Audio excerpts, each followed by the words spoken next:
वरदानाने सुरुवात केली नृसिंह भगवंतानी. म्हणे का रे सांग म्हणे तुला कोणतं वरदान ब्रह्मदेवाने दिलं होतं. मला वर आकाशात मरण नको, जमिनीवर मरण नको. बघ म्हणे तू अर्धा जमिनीवर आहे, अर्धा माझ्या मांडीवर आहे. म्हणजे अख्खा आकाशातही नाही, अख्खा जमिनीवरही नाही. सांग म्हणे तुला अजून कोणतं वरदान दिलं होतं. मी स्त्रीच्या हाताने मेलो नाही पाहिजे, मी पुरुषाच्या हाताने मेलो नाही पाहिजे. म्हणे बघ माझ्याकडे मी स्त्रीही नाही पुरुषही नाही.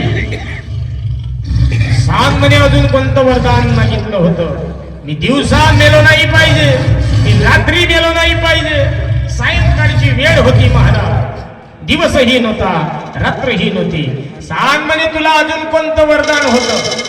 मी घरात मेलो नाही पाहिजे, मी घराच्या बाहेर मेलो